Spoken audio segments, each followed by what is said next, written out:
Umutumire wacu uyu munsi ni Pasteur Alphonse Nihemuka. Twamusuye muri Eglise Pentecôtiste Goshen ribarizwa muri Gatineau, Quebec. Ni umujyi ubangikanye cyane n'umurwa mukuru wa Canada ariwo Ottawa. Si ubwa mbere dukoranye ikiganiro. Icya mbere twakigiranye muri 2013. Twongeye gusura iri torero kugira ngo turebe aho rigeze rikora. Imwe mu ngingo zikomeye turaganira muri iki kiganiro, ese birakwiye ko itorero ryitirirwa umuntu kanaka? Ujya mu itorero hari abo ukurikiyeyo? Kuko byagiye bigaragara ko uwo ukurikiye iyo aguye mujyana. Ibyo hamwe n'ibindi tugiye kubiganira muri iki kiganiro. Ngewe wakibateguriye kandi nkakibagezaho nitwa Jaime Murindahabi. Twongeye tubahaye ikaze.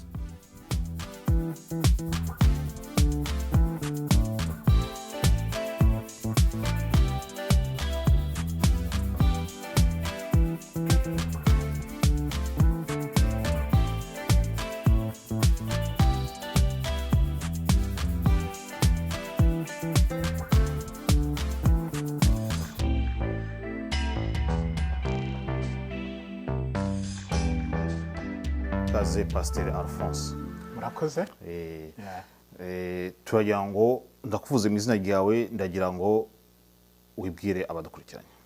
Amazina nayo ndi umupastori, mfite umuryango, ni Alphonse Nihemuka, abantuye muri region ya Ottawa na Gatineau muri Canada. Aba ndi umushumba w'iryo torero nk'uko rivuze, Eglise Pentecôtiste Goshen, cyangwa mu cyongereza ibyo twakwita ngo ni Goshen Pentecostal Church.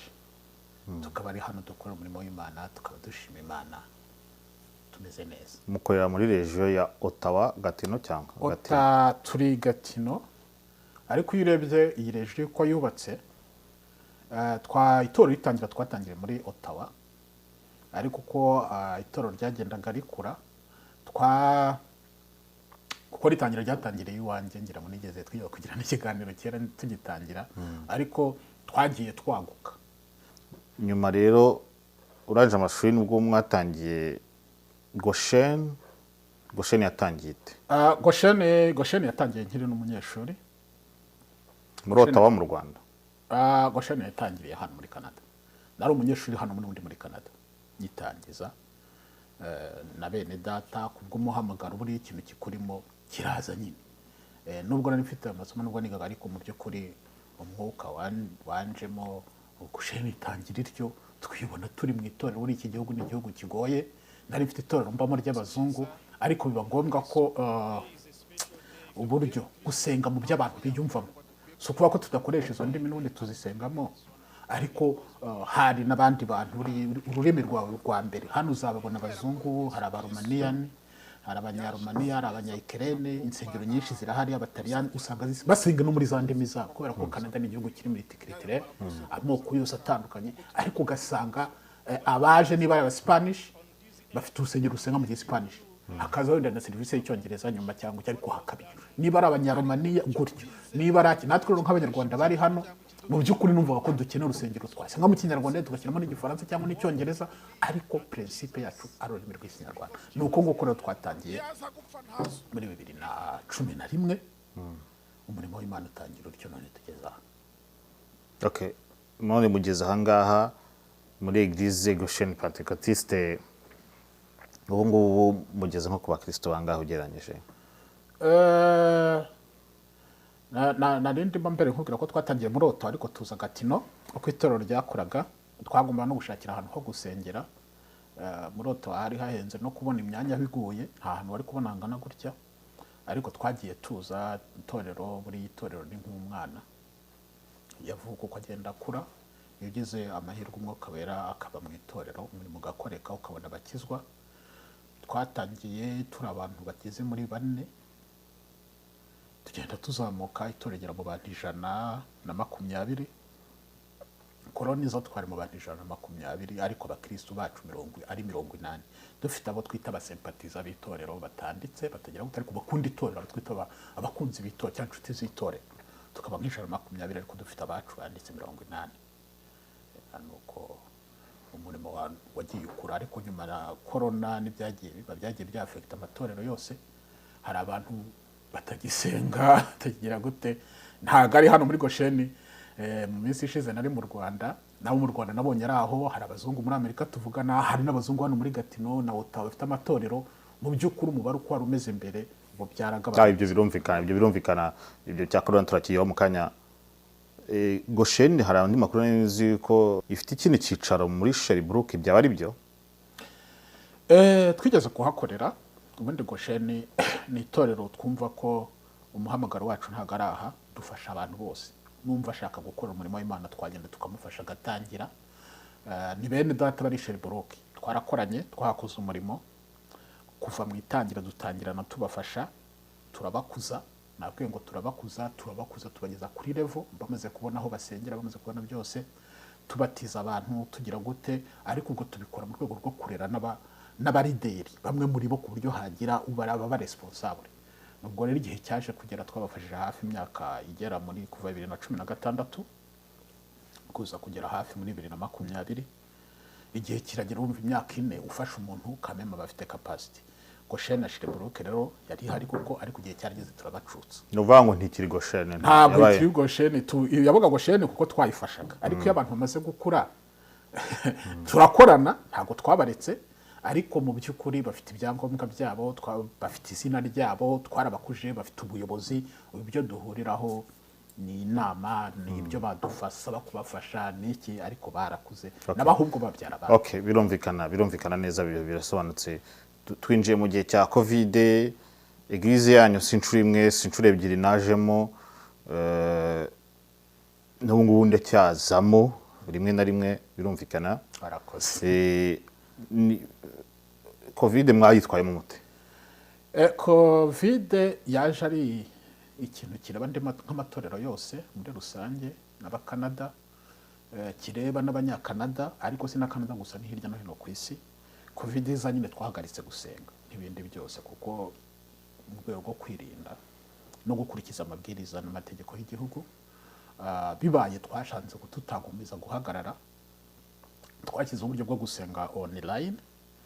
Hari uburyo bwa Zoom, kuko twigishaga ababatizwa, twigishaga abakirisitu bakomezaga, hari groupe z'abagabo, iz'abamama, iz'urubyiruko. Dushyiraho habana ligne ya telefone abantu bahuriraho, twasengaga muri ubwo buryo. Ariko uko byagendaga biza twageze nyuma dushyiraho n'uburyo bwa YouTube, umuntu wenda umuvuga butumwa n'abaririmbyi nka babiri bakaza mu rusengero, uko bagendaga baturekurira gato tukabasha kwigisha wenda ku buryo abantu bakurikira kuri Facebook live. Ariko ibyigisho byarakomeje, nta cyumweru na kimwe tutasenze. Umuntu uri mu rugo wese uwabaga afite inzara n'inyota byo kumva ijambo ry'Imana wese yarakurikiye. Ariko nanone kubera ko utabona uko ukurikirana intama cyangwa utabona uko ukurikirana abakristo mu ngo zabo, nyine ntiwashoboraga kumenya uko umuntu yitwara. Niho hagiye hagera noneho tutangiye gufungurirwa, ukabona abantu ntibari kuza gusenga nk'uko byari bimeze, wamusanga n'iki wumva nta shyaka n'inyota gifite byo kuza mu nzu. Ese muri abo batagarutse wenda bitewe na Covid, n'abashumba banyu se ko harabona kibonamo nabo byaba ari impamvu za Covid cyangwa hari izindi zihari? Si mpamya, wenda bishobora kuba, ariko ntabwo ari Covid komutere. Ariko burya abantu badahura ngo baganire, abantu badahura ngo basenge, byari bibujijwe. Ibintu ntibibura. Abashumba bo bari bahari, kugenda kwabo sinavuga ko ari Covid, ariko hari igihe nakubwiye Gosheni, ubundi itorero ni nk'isoko, niko nabyita. Umuntu aza mu isoko afite icyo ashaka, hakaba igihe ubona icyo ushaka mu isoko ukagura ugataha, hakaba n'igihe utindamo bitewe n'uko ugishakisha. Ngewe mpamya ko itorero aho umuntu akurira. Rero igihe umurimo w'Imana twahana dufite umurimo mugari, nanjye uyu munsi naba umushumba wa Gosheni, ariko ejo nkaba nakiriwe nkajya n'ahandi. Ubwo rero bene data bo turakorana, turagendana, turasuhuzanya, turasurana, ariko bagiye bagira izindi za gahunda zindi, bakorera Imana ahandi. Ari nka pasiteri badusura uko tubasabye. Nka pasiteri mukuru yaragiye, sibwo ntibyateye icyuho muri Gosheni? Gosheni ntabwo ari itorero ryubatse ku muntu. Ntabwo ari itorero ryubatse ku muntu, ari iry'umuntu uvuga ngo ni irya Alphonse nkagenda ryasenyuka. Ariko bitewe n'uburyo ari institution twahaye amategeko kandi akomeye, n'abaririmo barayazi, nta cyuho cyabaye muri Goshen. ariko ibyo ngibyo uvuze ngo ntabwo byubakiye ku muntu wabizi ko muri community z'abanyarwanda banakunda bavuga ati kwa Alphonse, kwa mama Domitira, kwande hano nta urashaka kwemeza ko batavuga ko kwa Alphonse?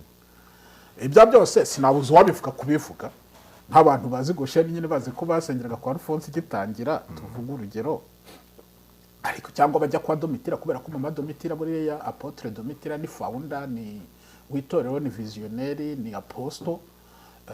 Ushobora kurimwita ariko ntago ari Domitira. Domitira uyu munsi ariho, ariko ejo atakiriho, mwami Imana imuhamagaye ntibyatuma itorero ridakomeza. Uyu munsi Alphonse ndiho, ariko ntiwabibonye se na mbere sinariyoboraga, nari mfite ibindi iminsi ishize, nari mfite ibindi ndimo, ariko ntibivuga ko itorero ritakomeza. Ni ukuvuga ngo uwahita kwa Alphonse namubwira ngo uribeshya, hano ntabwo abantu basenga kwa Alphonse, abantu basenga muri Goshen. Kuko Alphonse ni umuntu, ejo ashobora kugwa mu byaha, ejo ashobora gupfa, ariko Goshen uretse ko ntanabyimwifuriza, ariko Goshen yakomeza ikaba Goshen. Uravuga yuko umushumba mukuru atajyanywe na covid, ariko hari undi mushumba nawe wagiye nawe. Ibyo kubimbaza ni nk'uko n'abashiriburuka bavuga ngo baragiye, kuko nakubwiye ko batagiye kandi turabasura, tujya gusezeranya y'abageni, turagira gute. Nakuvuga ngo umuntu wese nanjye nigeze kugira igihe ntaharirega ndi mu kazi. Uretse gato nongeye nkubaze kino kibazo neza, umuntu wese afite uburenganzira. Uyu wagiye, nashatse kuvuga wundi wagiye, ashaka ko hari ibintu yanditse bitari bijyanye na Eglise n'itorero ryanyu, bishobora kuba byarasabagiye mu bakristo bamwe na bamwe. Ushaka kuduha umucyo kuri icyo kintu?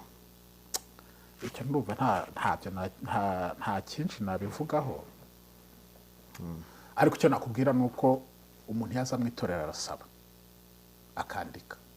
Uza mu itorero tukakwakira tugasengana, washaka kuba umumambure waryo ukabidusaba, no kugenda urabisaba.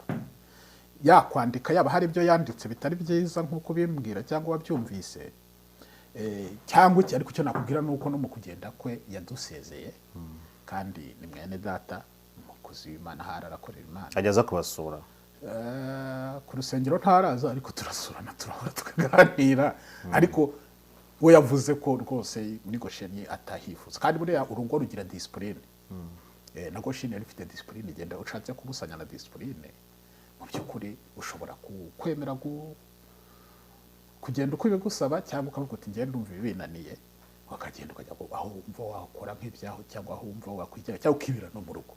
Mu by'ukuri rero we nawe yaragiye, ariko agiye adusezeye.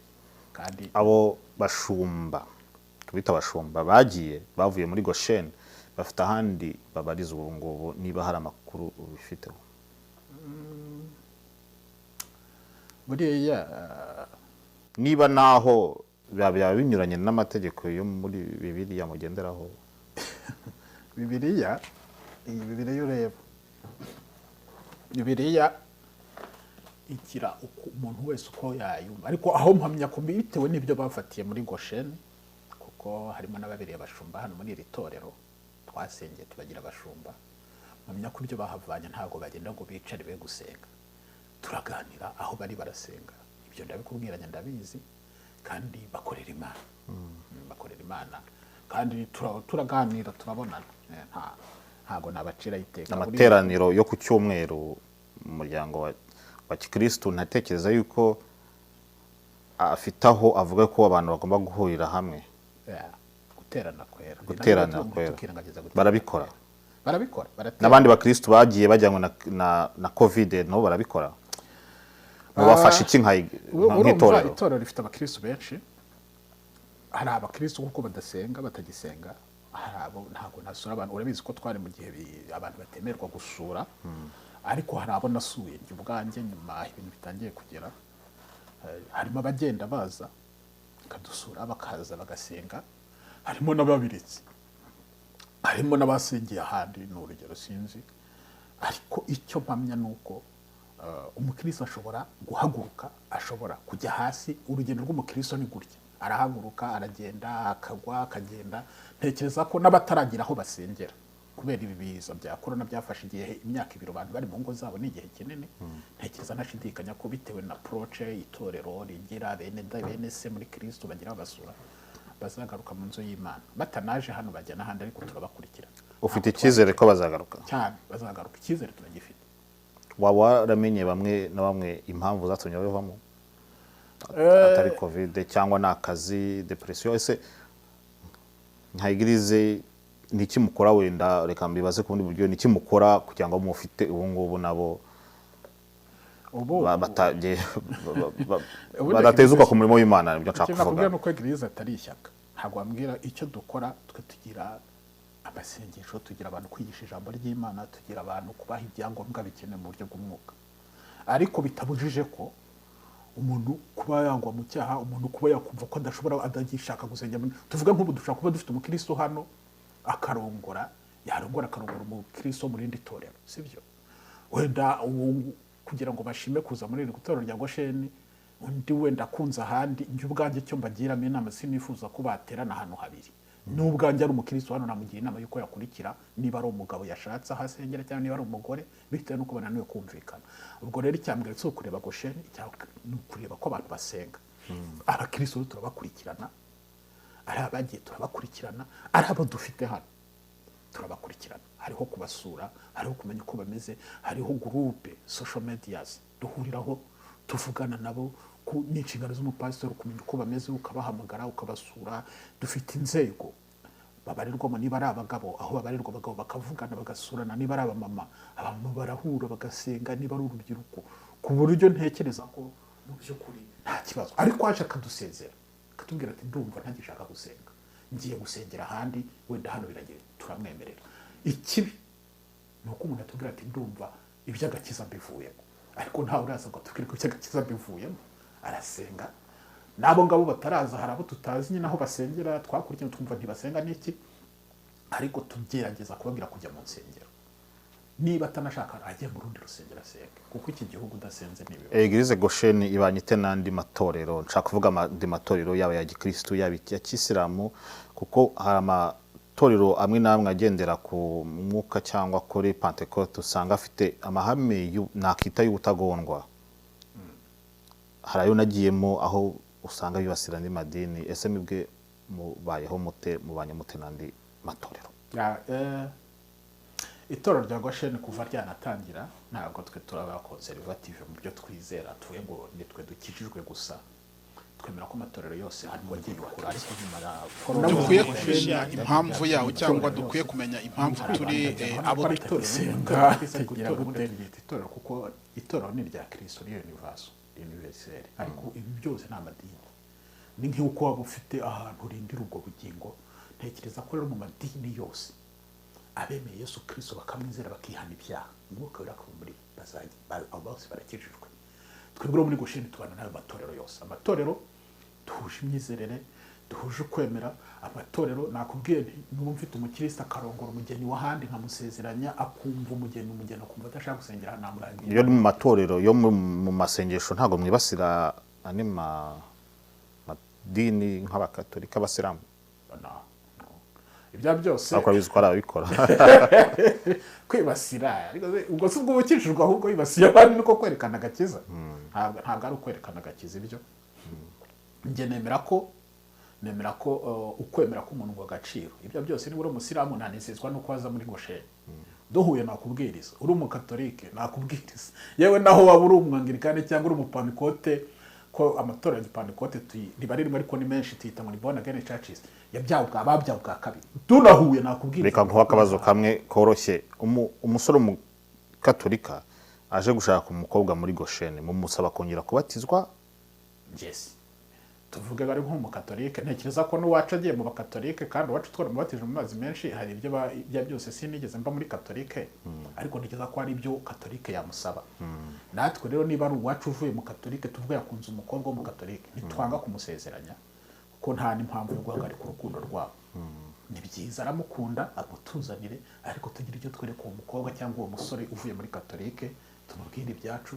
Niba ari ukumwizera, ari ukumubatse, tumaze tumwigishe, tumubwire yemere Yesu Kristo nk'umwami n'umukiza we, tumubatize mu mazi menshi, aho ideni tumusezeranye Goshene Pentecotiste ihagaze ite magingo aya ngaya nyuma y'ibyo mwaciyemo byose kuva mutangira kugeza magingo aya ngaya? Nabonye inyubako yanyu ni inyubako imeze neza, muri ekipe mugaragara kuri YouTube, mufite intebe, mufite éclairage, mufite ekipoma, ibintu byose. Ese navuga ko mugeze ku gasongero cyangwa hari ikindi muteganya? aya uvuze ngo tugeze aho dushaka waba wibeshya. Igihe cyose uko umwana w'umuntu n'urugo rwawe cyangwa ubwawe wumva utaragera aho ushaka kugerageza gukora, no mu itorero nuko burya niko itorero ryubatse, ntabwo turagera aho twumva tuvuga ngo turahageze. Twifuza rero nk'itorero, ubu tumaze imyaka 11 dutangije umurimo. Twagomba kuba twarakoze igiterano umwaka ushize cya yubile y'imyaka 10 cyangwa anniversaire, sinzi uko nabyita. Icyo giterane kubera twari mu bihe bya covid nticyabaye. Ubu rero turi gushaka kugikora nyuma y'ibyo byose twanyuzemo bya covid, nyuma y'ibyo bibazo byose. Ubu turi guteganya gukora igiterane muri iyi sama cyangwa muri ete, igiterane gikomeye cy'imyaka 10 Imana dutangije uwo murimo, iri torero ribayeho. Hanyuma hari abakozi b'Imana duteganya gutumira, abo muri Afrika, abinaha muri Canada. Nakubwiye ko tubana n'amatorero nk'uko bakivuze cya kibazo. Dufite amatorero menshi tubana hano muri iyi region. Abakozi b'Imana tuzabatumira tubane, kandi twiza tudashidikanya ko Imana izongera igahembura itorero muri iki gihe, muri uyu mujyi, muri kapitali ya Canada. Imana ikongera ikahazana ububyutse binyuze mu matorero, binyuze mu bayimigara, bimunyuze mu bantu Imana yashimye ko dutura muri uyu mujyi nyine. Ndatekereza ko rero tugarutse ku kindi kibazo kikwerekeyeho, hari ubwo papa wawe yaje avuye muri Afrika, yaje kuba kubyimika, yamitse icyo gihe umushumba umwe muri eglise yanyu, namwe babaha titre ya Reverend Pasteur. Kuki iyo titre utayigendana? Ibya byose nuko sinzi ko uko nabigusobanurira nibyo koko. Uriya musaza yaraje, umusaza wakoreye Imana. Undi wamutubwira muri make ku batamuzi? No, umusaza yitwa Isaac Sebakamye. No pastori yakoreye Imana mu itorero rya Pentecote mu Rwanda. Yaje twari dufite icyo giterane, ariko buriya kubera ko iyo utangije itorero, nubundi nari pastor, ntabwo icyo gihe nari nsanzwe ntari pastor, nari pastor. Ariko iyo utangije itorero cyangwa hari itorero ugiye kuyobora, uba ugomba kurirahirira imbere ukaryimikirwa. Nibyo kuko nimitswe iki gihe nk'umushumba w'itorero, n'uwari unyingirije nawe yimikwa nk'umushumba kuko arasanzwe ari umupastori. Hanyuma dushyiraho n'undi mupasiteri mushya kugira ngo umurimo w'Imana ugende neza, ukurwe, kandi byarakozwe. Twakoze rero umurimo ukomeye kandi byagenze neza, uretse ibintu bya covid byaje. Turateganya kumutumira. Umusaza ukuze, ari mu zabukuru, ariko agiye afashe ikiruhuko cya passion, ariko ntibyatuma n'ubundi atazi ngo akorera Imana muri iki gihugu, kuko nyuma yaho aje kangahe, n'ubundi ntibizatuma. Tugarutse kuri Reverend Pasteur, ku kijyanye na Reverend Pasteur, n'ubundi uretse kumva ngo tuvuze Reverend Pasteur, ariko tuvuze se umushumba wa Goshene. Nicyo bishatse kuvuga, ndi umushumba uyoboye itorero, nyoboye n'inzego zo mu itorero n'abandi bapastori dukora. Nakuba rero ndi umushumba itorero, ku utitire kuba ntayikoresha. Iyo uvuze pastor ngiye numva nyuzwe, uvuze pastor ndanyurwa, kandi ushatse warishyiraho ushaka kutwereka. Ariko uvuze pastor umushumba wanarivuze mu kanya dutangira, nyine ndi umushumba w'itorero. Numva nyuzwe niyo titire kwitwa umupastor. Nibyo birumvikana. Ese Goshene hari gahunda iteganya nko mu rwego rwo gufasha muri Afrika mu babare hehe? Hari ikintu mujya mukora nk'itorero? Goshene turakora, nta nubwo ari muri Afrika, nta muri Canada turafasha. Hari imiryango hano, aba homeless, hari abagira neza bagaburira abantu. Goshene turafasha, tubaha amafaranga atari make buri mezi 2 mezi nk'abiri, tubasheke amadolari 500 400. Kandi si bamwe, dufite imiryango yindi ifasha muri Afrika, tunyuzamo amafaranga nayo inkunga tukayiha bakajya gufasha, kuko natwe tuzi n'inzi cyangwa tuzi ubuzima twabayemo. Hanyuma kandi natwe ubwacu hari amatorero twagiye dufasha, hari amatorero twagiye dufasha mu kubaka inyubako muri Afurika, hari amatorero twagiye dufasha mu kugurira ibyuma, hari amatorero twagiye dufasha, tugerageza mu by'ukuri mu mikoro make turafasha, kandi dufasha tuzi ko Imana iduha umugisha, ndetse n'abariya twafashije bakadusengera dusaba umugisha. Nk'abantu bakurikirana kino kiganiro ashaka kwinjira muri Goshen yabasanga he, yabageraho ate? Itorero rya Goshen Pentecostal Church riri muri Gatineau, address yacu ni 306 cyangwa 306 rue Notre Dame muri Gatineau. Icyo gihe hari bisi ihagarara imbere y'urusengero neza irahakugeza. Noneho ushobora kudusanga kuri website, ushobora kwandika goshencanada.com cyangwa goshencanada.com. ushobora kujya kuri Facebook ukatwandikira, ugiye kuri website uhasanga nimero ya telefone, ugiye kuri Facebook uhasanga nimero ya telefone, ushaka kujyaho ukatwandikira twagusubiza. Ushaka no kunoneho no kuza mu rusengero mba mpari, ushaka kuza muri office. Numero ya telefone ni kangahe? Nimero yanjye naho hose navuze igihe ho wayihasanga, ariko nimero yanjye ni 613 700 81 40 613 700 81 40. Muterana ryari? Duterana ku cyumweru, buri cyumweru turaterana guhera 4:15, amaterana abatangiye tukageza saa 7. Kwa gatatu tugira Bible studies cyangwa n'inyigisho za Bibiliya guhera saa 12:30 kugera isaa 2:30. Umwami Imana akatugirira neza. Wavuze ko ari bisi hagera, ni bisi kangahe? Bisi hagera wanda nayo insaba kubera ko urumva sinabi kuva nagera muri Canada sinigeze ntega bisi, ariko nzi ko bakirisi benshi bazana bisi. Bazana bisi, abantu hano bafite uburyo babishira kuri telefone cyangwa kuri, ariko bisi iguhagarika imbere y'urusengero ku muryango. Kereka niba hari ikindi twibagiye kuvuga. Ikindi numvaga nabasabira umugisha basengera, ariko nanabashimira. Nibuka ko guhera umurimo utangira 2011 mwaje kudusura mutubaza amakuru ku itorero, mujya mudusura mu bihe bitandukanye, niyo dufite imibatizo, ubukwe, ibirori bitandukanye, nzi kubo hano ubyitabira. Hanyuma ikintu numva nababwira no gusabira umugisha barebye iki kiganiro, kandi nanabatumira bantu nibuzi kutuye muri Ottawa Gatineau, ngwino muri Goshen. Dukunda abantu, dukunda abashyitsi, dukunda Imana. Hari abantu bo mu bihugu bitandukanye dusengana, uje tugafatanya nawe. Niba wumva ururimi ngwino, dufitemo n'abatumva ururimi, ariko ntibituma twese tudasenga Imana. Ni karibu rero, numva nagusabira umugisha kandi nkagusaba ngo ni karibu uze dufatanye kubaka ubwami bw'Imana. Nyuma y'Ikinyarwanda muvuga n'Igifaransa n'Icyongereza muri Eglise yabo? Turazikoresha izo ndimi zose muri Eglise. Bavanga bavuga izo ndimi zose bararitswe. N'Igiswahili? N'Igiswahili rimwe na rimwe, ariko turagikoresha. Dufitemo abakongore, dufitemo nta Batanzania, dufite nta Banyakenya, ariko dufite Igiswahili turagikoresha. Kandi dufite n'abana bahabona inyigisho zabo, nabo abafite abana babazanye vraiment abana bakure muri iki gihugu, batajya mu kwijandika mu byizi cyangwa bajye mu bidroga n'ibindi, ahubwo bakure bakunda Imana. Mwami Imana yacu ndagushimye, nkushimiye ku bwa Jaime na ministeri nakwita ministeri iki gikorwa cyo kwamamaza ubutumwa bwiza.